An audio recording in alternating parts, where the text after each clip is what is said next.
Demons in the Desert. The correct way of thinking. Once upon a time there were two merchants, who were friends. Both of them were getting ready for business trips to sell their merchandise, so they had to decide whether to travel together.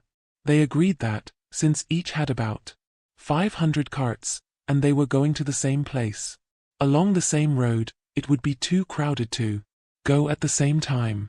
One decided that it would be much better to go first. He thought, the road will not be rutted. By the carts, the bullocks will be able to choose the best of all the grass, we will find the best fruits and vegetables to eat, my people will appreciate my leadership, and in the end, I will be able to bargain for the best prices. The other merchant considered carefully and realized there were advantages to going second. He thought, my friend's carts will level the ground so we won't have to do any road work. His bullocks will eat the old rough grass and new tender shoots will spring up for mine to eat.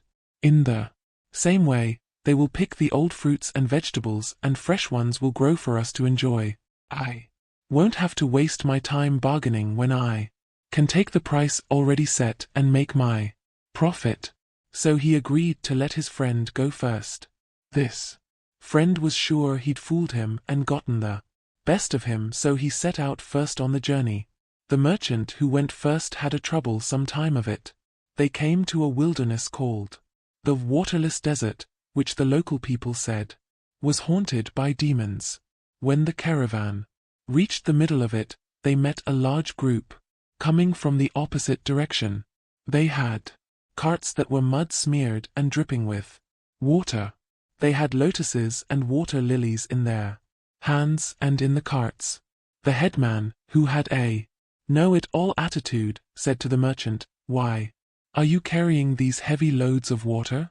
In a short time you will reach that oasis on the horizon, with plenty of water to drink and dates to eat. Your bullocks are tired from pulling those heavy carts filled with extra water, so throw away the water and be kind to your overworked animals." Even though the local people had warned them, the merchant did not realize that these were not real people, but demons in disguise. They were even in danger of being eaten by them. Being confident that they were helpful people, he followed their advice and had all his water emptied onto the ground. As they continued on their way, they found no oasis or any water at all. Some realized they'd been fooled by beings that might have been demons, and started to grumble and accuse the merchant. At the end of the day, all the people were tired out. The bullocks were too weak from lack of water to pull their heavy carts.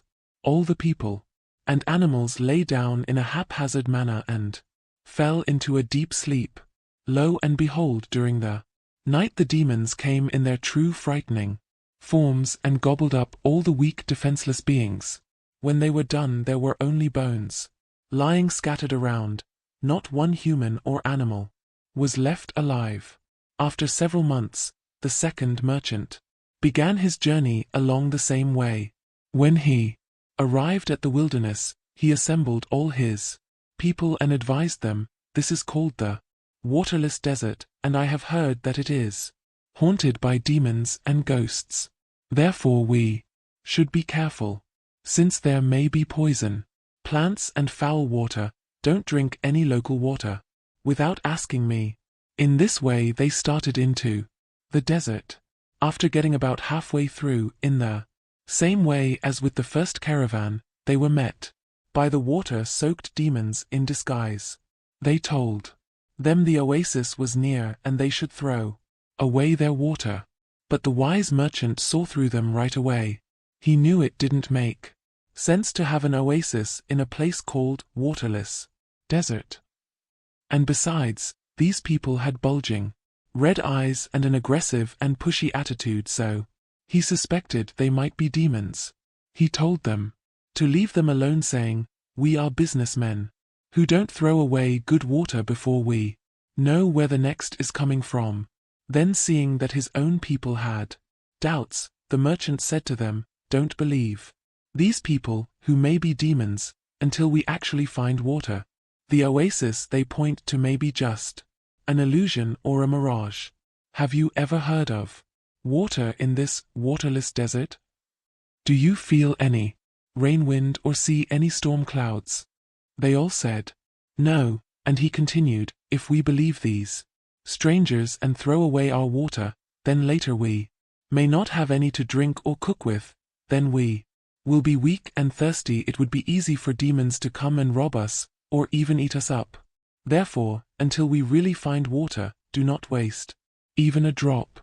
The caravan continued on its way and that evening reached the place where the first caravan's people and bullocks had been killed and eaten by the demons. They found the carts and human and animal bones lying all around. They recognized that the fully loaded carts and the scattered bones belonged to the former caravan. The wise merchant told certain people to stand watch around the camp during the night. The next morning the people ate breakfast and fed their bullocks well. They added to their goods the most valuable things left from the first caravan. So they finished their journey very successfully and returned home safely so that they and their families could enjoy their profits. The moral is, one must always be wise enough not to be fooled by tricky talk and false appearances.